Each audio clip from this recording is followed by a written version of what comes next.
Subtitulación: Rusia informa de ganancias donde no las hay.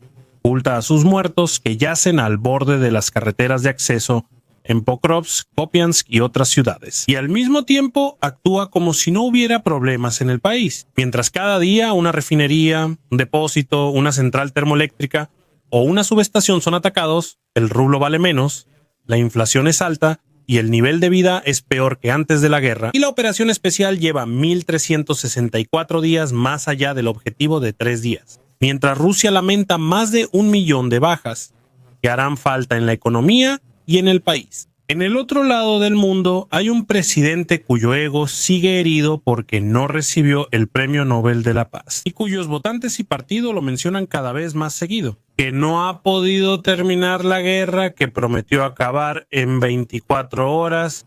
Y en Ucrania está Zelensky, que sigue buscando la manera de mantener unido a su pueblo como sus generales y el frente pueden mantenerse firmes y cómo conseguir los recursos para el ejército desde Occidente. Mientras su país tiene la tasa de natalidad más baja, mientras hombres y mujeres mueren diariamente en el frente y muchos han huido al extranjero, quienes ahora hacen falta en Ucrania. Para los tres presidentes hay un gran objetivo en común. Todos quieren que esta guerra termine lo más pronto posible. Pero en una guerra no hay ganadores, siempre hay dos perdedores. Y la pregunta ahora es: ¿quién pierde más aquí? Así que, como dice el título, hay un nuevo plan de paz de 28 puntos que Estados Unidos, bajo Witkoff, ha elaborado para Ucrania. Y hoy les mostraré lo más relevante de este plan. No se preocupen, vamos a revisar todo. No será un video largo ni con mucho discurso. Nos vamos a concentrar, como siempre, en los puntos más importantes, sin tanto rollo. Corto y directo como siempre. El plan fue publicado por Axios y también fue traducido del ruso, en parte tal como está aquí. Aquí vemos la interpretación de fondo. Ahora piensen por un momento de dónde podría provenir el contenido. Por el texto y las demandas lo escucharán después, de todos modos. Witkoff es, al final de cuentas, el enviado especial para los asuntos de Rusia, mientras que Kellogg es el encargado de los asuntos de Ucrania. Pero Witkoff, al final de cuentas, es solo el portavoz del Kremlin ante Trump. Ya sea que esté entre ellos y repita lo que quiere el Kremlin, o que Putin y Trump hablen directo y él solo transmita sus exigencias, no hay diferencia. Ya ves, ya ha habido muchos planes en el pasado, pero esta vez Trump amenaza directamente a Zelensky y dice que Ucrania debe aceptar estas demandas antes del jueves. Si no firman, Estados Unidos suspenderá todos los envíos de armas y también otras ayudas, como dejar de compartir información de inteligencia de la cual Ucrania depende. En última instancia, eso significa que Ucrania pierde a un aliado que antes era importante, o pierde su dignidad, territorio y otras cosas porque se dejó chantajear. Y en segundo lugar, también aceptar las demandas que en su mayoría benefician a Rusia. Pero hablaremos de eso más adelante. Empecemos. Ucrania es reconocida como un estado soberano. También se pudo omitir este punto. Rusia reconoció a Ucrania como soberana tras el colapso de la Unión Soviética y el Memorándum de Budapest, pero después ha violado y revocado esa soberanía varias veces. Rusia, Ucrania y Europa deberían firmar un pacto de no agresión conjunto. Y aquí repito lo que ya he dicho muchas veces. Eso es una pseudo garantía. Un pacto así se puede retirar fácilmente antes de un ataque. Un pacto así puedo y voy a romperlo. Y Rusia también romperá un pacto así. Solo sirve para que podamos sentirnos tranquilos y en paz, mientras ellos siguen armándose. Un pacto así, de un país que en su momento firmó el Memorándum de Budapest y se comprometió a garantizar y defender la integridad territorial de Ucrania, pero luego se apodera de Crimea y una década después invade para quedarse con aún más. Eso vale menos que el papel higiénico que uso para limpiarme. También se debe dejar establecido aquí que todas las reclamaciones territoriales de los últimos 30 años se consideran resueltas, es decir, las futuras no. Eso significa que si uno tiene nuevas reclamaciones, entonces aparentemente están bien. Se espera que Rusia no ataque a países vecinos y que la OTAN no siga expandiéndose. Saboree eso por un momento. La OTAN se queda como está, pero se espera que Rusia no ataque a países vecinos. Ahí no dice obligado, sino se espera. Y usted sabe cómo es eso. Incluso si ahí dijera obligado, no tienes que cumplirlo necesariamente. Ahí vuelvo a mencionar el Memorándum de Budapest. Pero cuando se dice se espera, también implica que se espera. Se espera que la OTAN no se expanda más.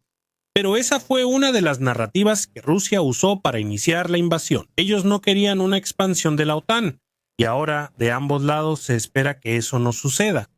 Eso pudo eliminarse de inmediato, igual que los dos primeros puntos.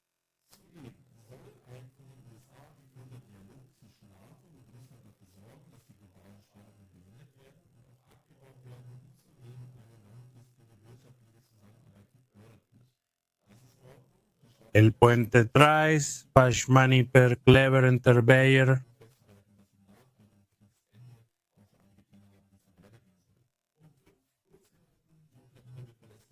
Se reciben garantías de seguridad, pero no se dice cuáles son. Y para Estados Unidos una garantía confiable es algo como el Memorándum de Budapest, y hoy voy a insistir mucho en eso, entonces es absurdo seguir hablando de eso. Lo siguiente es que el ejército ucraniano debe limitarse a 600,000 soldados.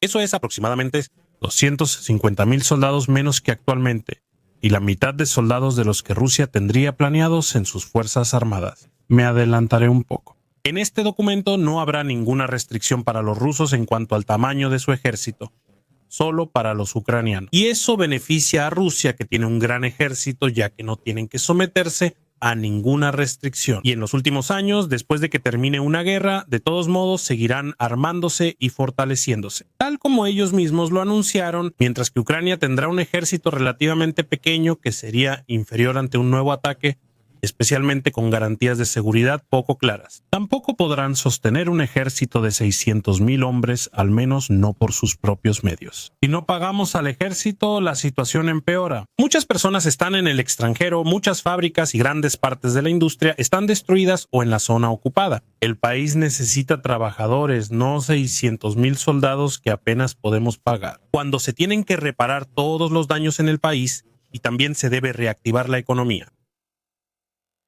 Sin embargo, Kiev también debe renunciar a la membresía en la OTAN, no solo de palabra o en papel, sino todo lo contrario. Incluso debe formar parte de la Constitución, estableciendo que no se unirá a la OTAN. Eso significa que hasta ahora no habrá una verdadera garantía de seguridad y que Ucrania debe mantener altos gastos para su ejército, ya que de lo contrario quedaría completamente desprotegido. Por otro lado, la OTAN también debe aceptar no admitir a Ucrania, ni ahora ni en el futuro. Asimismo, la OTAN debe aceptar no estacionar tropas en Ucrania. Aquí se quiere evitar que Francia y el Reino Unido, como ya se ha propuesto antes, estacionen fuerzas de paz, ya sea en la línea de contacto ucraniana para vigilar el frente, o bien para proteger infraestructuras importantes en Ucrania. El punto 9 menciona que aviones europeos estarán en Polonia, pero eso no tiene sentido porque los aviones polacos ya son europeos y están ahí. Creo que eso es un error de traducción. Quizás se referían a aviones de la OTAN o de Occidente en general. Posiblemente también quieran que los futuros Rafale o Gripen, que básicamente serán entregados a Ucrania, estén estacionados en Polonia en lugar de Ucrania. Eso excluiría a los F-16, pero desde el punto de vista ruso estaría bien, ya que solo se trata de un par de docenas, mientras que los Gripen, Mirage y Rafale en total serán varios cientos. Si al final todos llegan. Si se mencionan los aviones de combate europeos, la interpretación rusa es clara. Eso significa que solo habrá aviones europeos estacionados en Polonia, no estadounidenses. Y si Rusia firma una formulación que define quién y qué puede estacionarse aquí y allá, que está en la convención, es decir, la Convención de la Unión Europea, afecta a los participantes en la guerra que están en el flanco de atención. Además, Estados Unidos debe otorgar garantías de seguridad a Ucrania, pero estas también pueden extinguirse si Ucrania ataca Moscú o invade Rusia. Pero si Rusia invade Ucrania, habría una respuesta militar coordinada que no se especifica más, y regresarían todas las sanciones completas. Además, todos los beneficios rusos de este acuerdo se anulan y se revoca el reconocimiento del nuevo territorio. A eso llegaremos más adelante. Por cierto, esta garantía, como la llamo, también la cobran los Estados Unidos, pero eso lo veremos después.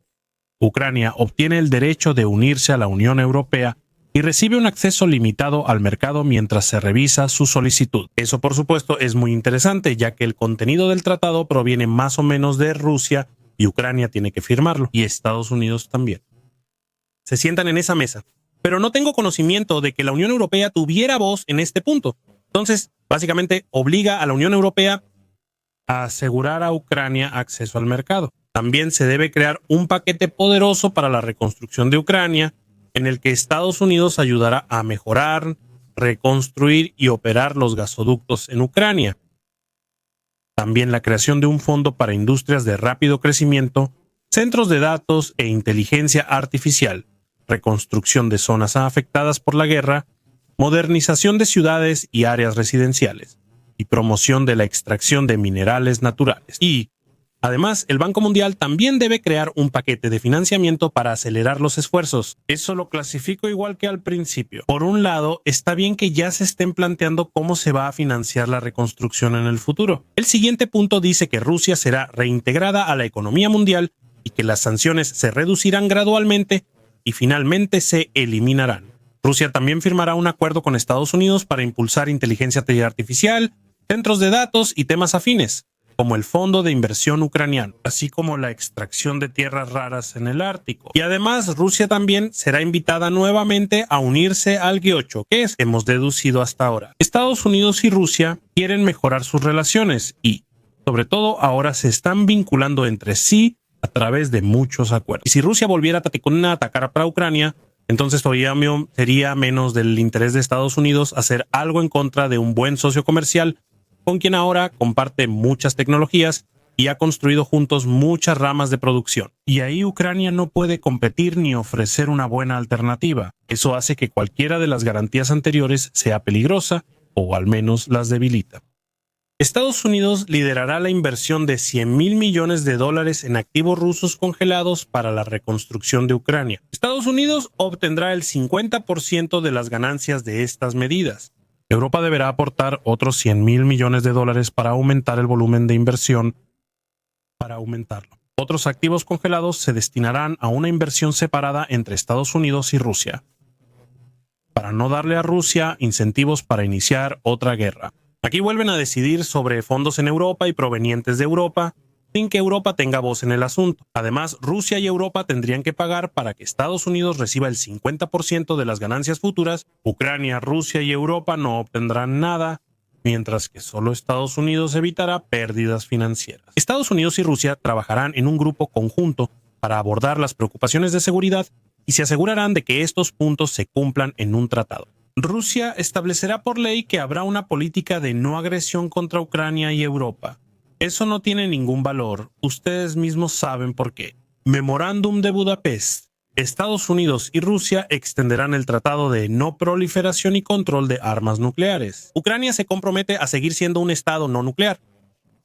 Eso ya lo hicieron en ese entonces con el Memorándum de Budapest. Por eso se le dio a Rusia la base para poder atacarlos, ya que no tenían armas reales para defenderse. Por lo tanto, en caso de otro conflicto, no veremos garantías de seguridad. La central nuclear de Zaporilla se pondrá en funcionamiento bajo la supervisión de la Agencia Internacional de Energía Atómica. La electricidad generada se repartirá equitativamente entre Rusia y Ucrania, en proporción 1:1. Eso se puede ver claramente en este momento, porque actualmente Rusia también ha ocupado esta zona. Esa zona no la controlan los ucranianos, está ocupada por los rusos. Y claro, también podría decirse si Rusia quiere quedarse con esta planta de energía. Si el frente pasa por una nueva línea de contacto, Rusia también podría decir que se queda con toda la planta de energía. Esa es una zona muy especial que está en mejores condiciones, zona esa. Eso significa que aquí realmente es uno de los pocos puntos en los que también en este escenario surge una ventaja para Ucrania. Ambos países deben tener programas escolares que promuevan la tolerancia, la diversidad cultural y combatan el racismo. Crimea, Lugansk y Donetsk se atribuyen y también se reconocen como parte del Estado ruso. Kherson y Zaporilla quedarán congelados en la línea de contacto, formando una nueva frontera que Rusia reconocerá como territorio estatal. Rusia abandonará todas las demás reclamaciones territoriales y las fuerzas ucranianas deberán retirarse de las zonas que controlan dentro de las regiones reclamadas, para que Rusia obtenga control total de Donetsk y Lugansk. Sin embargo, será una zona de amortiguamiento desmilitarizada, aunque seguirá siendo territorio ruso. Eso es muy crítico, pero volveré a eso al final. Tras los cambios territoriales, rusos y ucranianos acuerdan no modificar más estos acuerdos. El Dnieper podrá usarse para navegar y el acceso al Mar Negro seguirá abierto, lo que beneficiará a los ucranianos para transportar mercancías. También debe formarse un comité humanitario para aclarar temas como el destino de prisioneros de guerra y los cuerpos de los caídos. Se busca un intercambio total, igual con secuestradores, personas y niños, que en parte fueron llevados por Rusia. Ucrania debería tener entonces 100 días para llevar a cabo elecciones. Eso es imposible porque durante la transformación hay que reestructurar el ejército y construir fortificaciones extremas, porque si se pierden todas estas zonas aquí, después ya no queda nada. Por eso debemos crear una ola de defensa directa en la frontera de los nuevos territorios. Si abandonan los territorios actuales, también pierden la fortaleza en el este, que para Rusia es valiosa. Eso les tomaría años, así que si volvieran a elegir, tendrían que acabar este estado de emergencia. Esto también implica que los ciudadanos ya no estarían ligados al ejército y podrían salir del país nuevamente. Entonces, ¿quién haría nuevas líneas de defensa en el ejército? Nadie. Todos los partidos reciben amnistía por sus acciones durante la guerra y se comprometen a no presentar reclamaciones ni quejas en el futuro, lo que significa que todos los crímenes de guerra, sin importar cuán crueles hayan sido por parte rusa, serán encubiertos. ¿Y van a salirse con la suya? Y con eso el tema queda zanjado. Punto 27. El acuerdo es legalmente vinculante. El Consejo Mundial de la Paz, liderado por Trump, supervisará la implementación e impondrá sanciones por violaciones. Punto 28. Y así llegamos al último punto. Berlín 2020.